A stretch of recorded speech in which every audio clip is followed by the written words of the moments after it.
औज़ुबिल्लाहिमिनश्शैतानिर्रजीम बिस्मिल्लाहिर्रहमानिर्रहीम। Dear students of class 11th, जैसा कि आप जानते हैं कल हमने आइडियल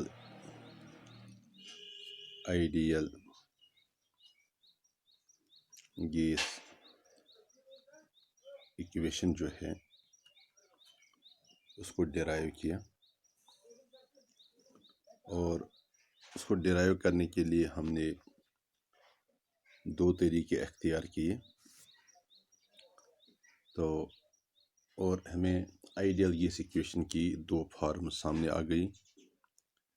एक फार्म थी आइडियल गैस इक्वेशन की P1 V1/T1 is equal to P2 V2/T2।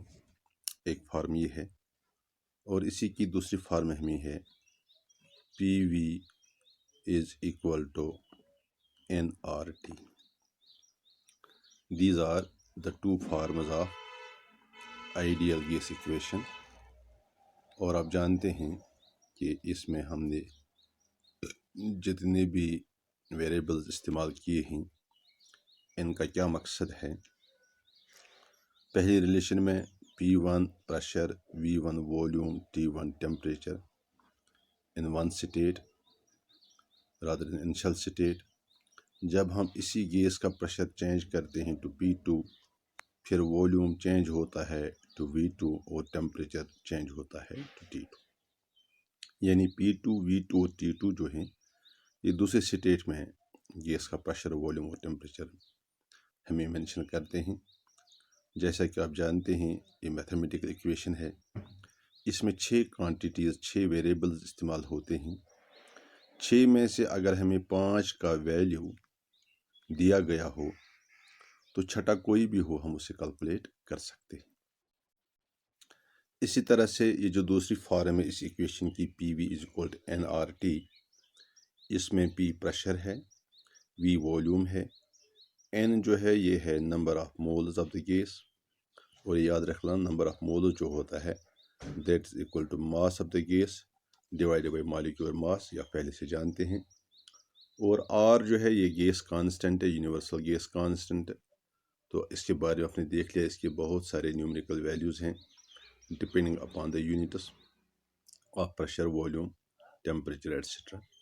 और T जो है ये एब्सोल्यूट टेम्परेचर है।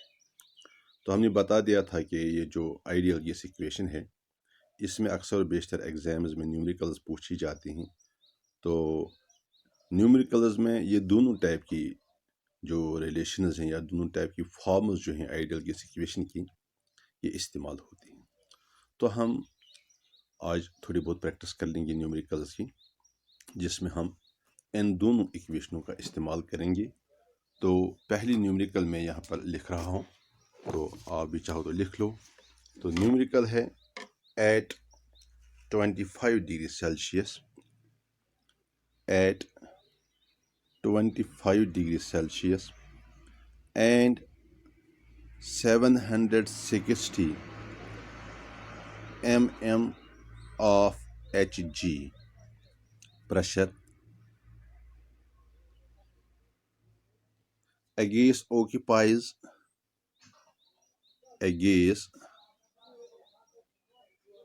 occupies 600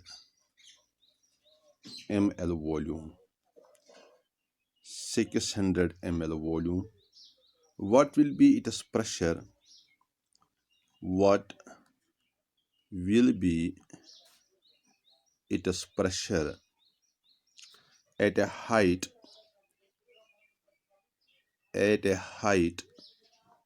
where temperature is 10 degrees Celsius and the volume of the gases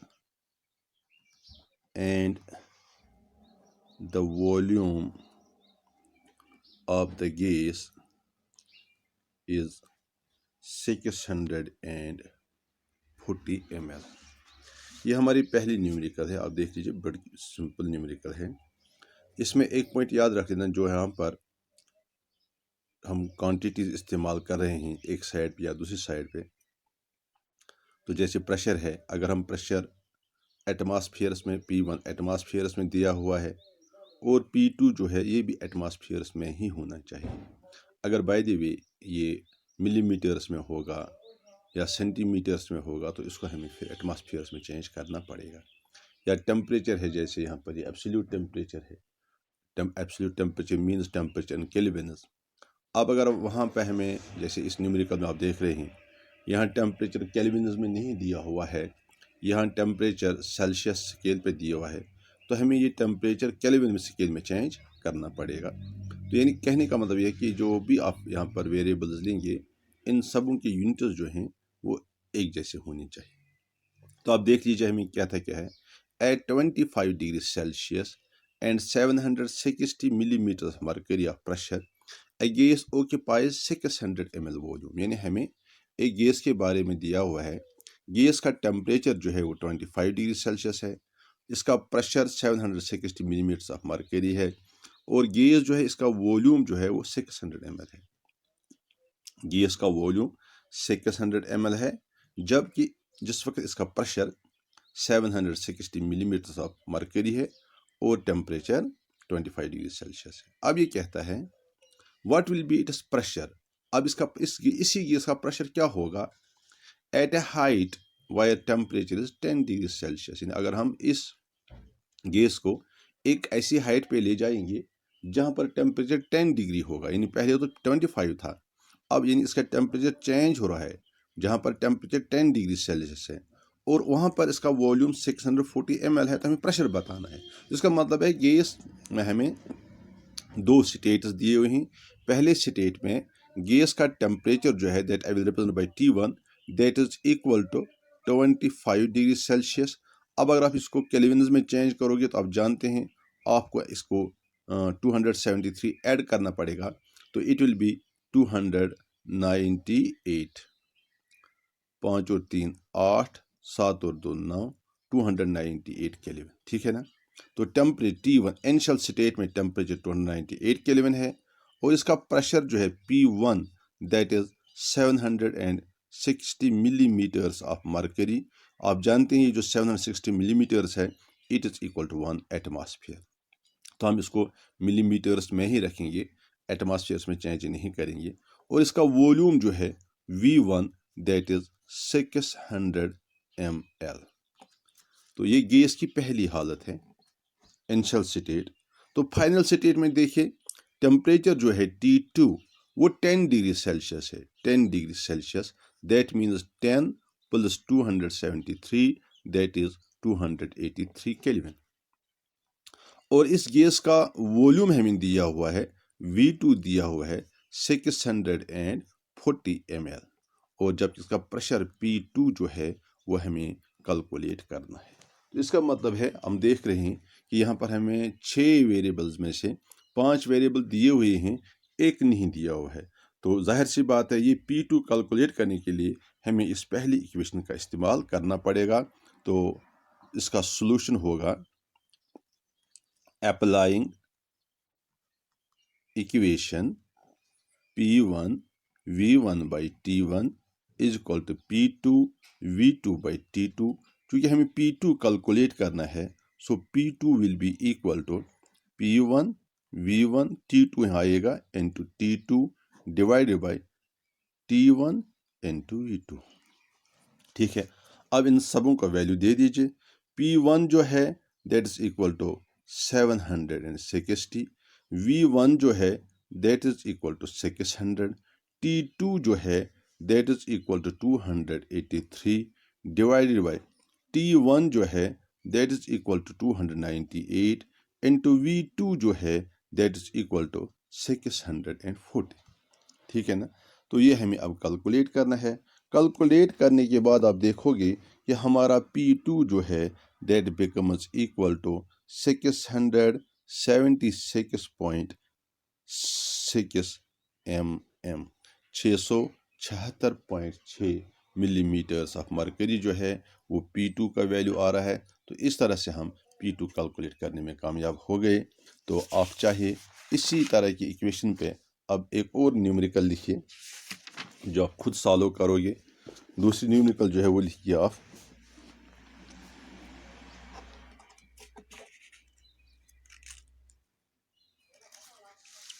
400 ml of oxygen. लिखिए दूसरी numerical 400 ml of oxygen at 20 degrees Celsius at 27 degree 400 ml of oxygen at 27 degrees Celsius were cooled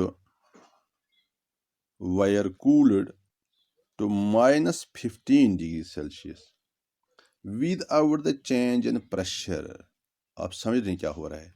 without change in pressure, जितना pressure पहले case में है उतना ही pressure दूसरे case में भी है। हम टेम्परेचर चेंज कर रहे हैं 27 डिग्री सेल्सियस से -15 डिग्री सेल्सियस। तो पहली हालत में वॉल्यूम 400 ml था। अब हमें क्या देखना है? कैलकुलेट करना है। Calculate the contraction in volume, यानी हमें दूसरा वॉल्यूम मालूम करना है। Calculate the contraction in volume, जो दूसरे स्टेज में फाइनल स्टेज में जो इस गैस का वॉल्यूम होगा हमें वो कैलकुलेट करना है। अब यहाँ पर लिखिए calculate the contraction in volume. दरअसल जिस वक्त हम ये कंडीशंस अप्लाई करेंगे, क्योंकि प्रेशर तो दोनों सूरतों में एक जैसा है, हम टेम्परेचर डिक्रीज कर रहे हैं। आप पहले से जानते हैं कि चार्ल्स लॉ में आपने पढ़ा है कि जो वॉल्यूम होता है that is directly proportion to temperature. इसका मतलब ये हो कि अगर हम टेम्परेचर कम करेंगे तो वॉल्यूम भी कम होगा। तो जाहिर सी बात है यहाँ पर हम टेम्परेचर कम कर रहे हैं, 27 से -15 पे ला रहे हैं, तो जाहिर सी बात है वॉल्यूम कम होगा। इसलिए यहाँ पर इसने लिखा है calculate the contraction in volume. तो इसके लिए भी यही रिलेशन इस्तेमाल होगी। अब यहाँ पर सिर्फ ये है कि प्रेशर दोनों जगहों में P1 और P2 जो है उन दोनों का वैल्यू एक जैसा है, प्रेशर में कोई चेंज नहीं हुई है। ठीक है ना? तो ये न्यूमेरिकल जो है ये आप खुद सॉल्व करोगे। अब हम एक और न्यूमेरिकल आपको दे रहे हैं, वो हम देंगे आपको इक्वेशन जो हमारे पास दूसरी फॉर्म है PV = nRT। इस पे आप देख लीजिए एक नई इक्वेशन। हमारे पास एक क्वेश्चन है, calculate the number of moles of hydrogen. Calculate the number of moles of hydrogen contained in 18 liters of the gas at 27 degrees Celsius and 70 centimeters pressure। यहाँ पर प्रेशर सेंटीमीटर्स में दिया हुआ है। Given R is equal to 0.0821 litre atmosphere पर kelvin पर मोल। यहाँ पर आप देख रहे हैं प्रेशर हमें सेंटीमीटर्स में दिया हुआ है, मगर R का वैल्यू जो है इसमें जो प्रेशर का यूनिट इस्तेमाल हो दैट्स एटमॉस्फेयर। इसका मतलब ये हो कि आपको ये सेंटीमीटर एटमॉस्फेयर में चेंज करना पड़ेगा।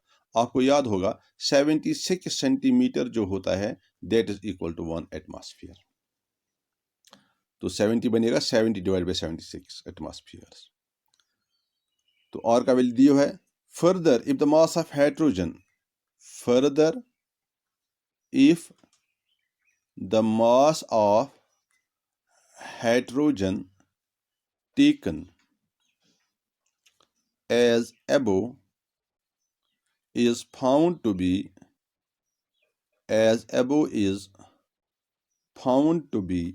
1.350 grams, calculate the molecular mass of hydrogen। Calculate the molecular mass of hydrogen.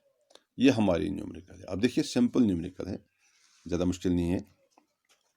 Calculate the number of moles of hydrogen. Number of moles of hydrogen आपको कैलकुलेट कर, आपके पास इक्वेशन लगी है PV = nRT, यानी n जो है n आपको calculate करना है। Calculate the number of moles of hydrogen contained in 18 litres of the gas, यानी वॉल्यूम ऑफ द गैस जो है V वो दिया हुआ है 18 litres please at 27 degree Celsius, यानी टेम्परेचर भी दिया हुआ है 27 डिग्री सेल्सियस। इसको केल्विन में चेंज कीजिए तो 27 plus 273 that is equal to 300 Kelvin, ठीक है ना, that is equal to 300 kelvin. और क्या है, एंड 70 सेंटीमीटर्स प्रेशर दिया हुआ है P 70 सेंटीमीटर्स।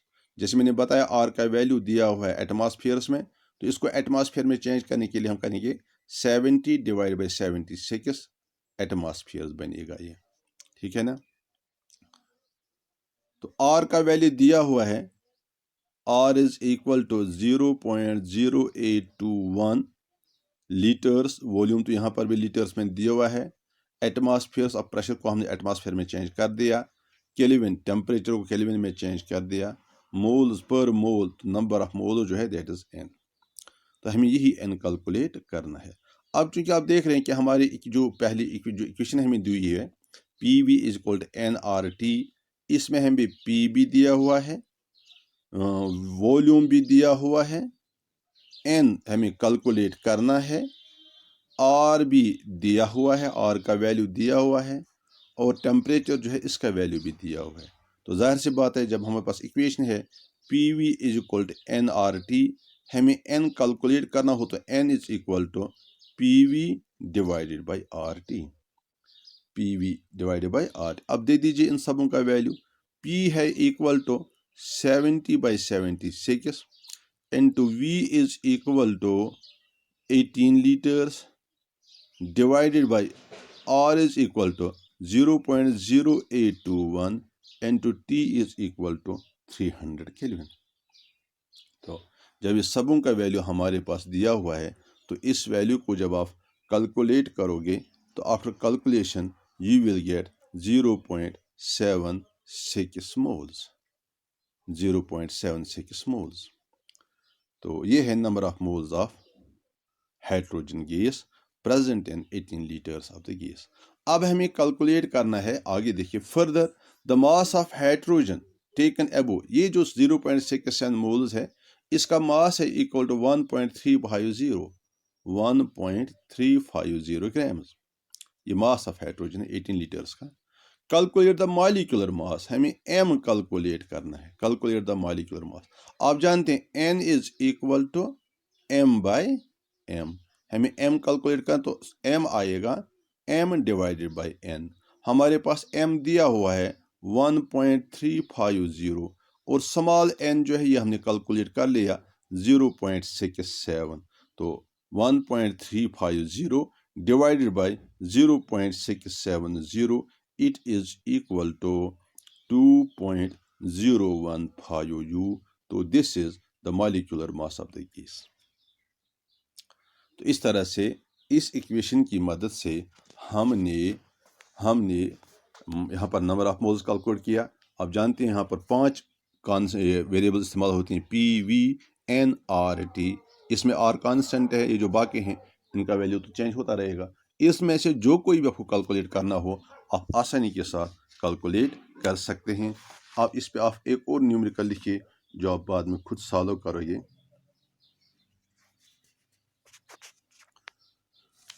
न्यूमेरिकल आप लिख लीजिए,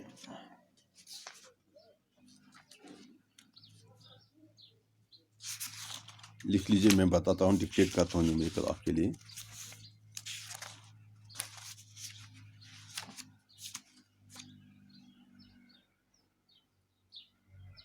.802 grams of nitrogen, 2.802 grams of nitrogen gas is kept in a liter flask,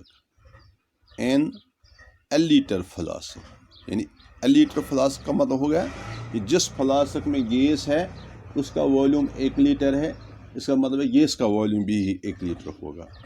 eight 0 degree Celsius, ji, temperature जो है 0 डिग्री सेल्सियस है, इसको आप केल्विन में कैलकुलेट चेंज करना है। Calculate the pressure exerted by the gas, pressure आपको calculate करना है। अब देख लीजिए क्या क्या दिया हुआ है, 2.802 grams mass of the gas दिया हुआ है, क्योंकि मास के साथ साथ गैस का नाम भी दिया हुआ है, नाइट्रोजन गैस। तो नाइट्रोजन गैस का मॉलिक्यूलर मास आप पहले से जानते हैं, तो मास को मॉलिक्यूलर मास से डिवाइड कीजिए, वहाँ पर आपको n हासिल होगा, नंबर ऑफ मोल्स। तो वॉल्यूम दिया हुआ है 1 लीटर। तो इसी तरह से टेम्परेचर दिया हुआ है 0 डिग्री सेल्सियस, प्रेशर आपको कैलकुलेट करना है। तो आप देख लीजिए वॉल्यूम लीटर्स में है, तो प्रेशर जो है वो कैलकुलेट करना है, टेम्परेचर केल्विन्स में है। तो ये जो आर है, आर का वैल्यू आप लेंगे 0.0821 लीटर्स एटमॉस्फेयर पर केल्विन पर मोल, और यहाँ पर जो प्रेशर कैलकुलेट होगा दैट विल बी इन एटमॉस्फेयर्स। तो इस तरह से आप ये इक्वेशन जो है PV = nRT इस न्यूमेरिकल पर भी अप्लाई कर सकते हैं। इसके अलावा भी अब आप अपनी किताब में जब देखोगे वहाँ पर बहुत सारे न्यूमेरिकल्स हैं इस इक्वेशन पे। तो ये दो तरह की इक्वेशंस हैं जो हम इस्तेमाल करते हैं न्यूमेरिकल सॉल्व करने के लिए। एक ये है P1 V1 divided by T1 = P2 V2 divided by T2, और दूसरी इक्वेशन जो है दैट इज़ PV = nRT। इन दोनों इक्वेशंस पे अक्सर बेशतर एग्जाम्स में भी न्यूमेरिकल्स आते हैं। तो मुझे पूरी उम्मीद है आप इन न्यूमेरिकल्स को सॉल्व करने में आप कोई गलती नहीं करेंगे। अब अगर कहीं पे कोई न्यूमेरिकल ऐसे हो जहाँ पर आपको प्रॉब्लम होती हो, तो आप मुझे फ़ोन पे कांटेक्ट कर सकते हैं। I will help you. Thank you very much.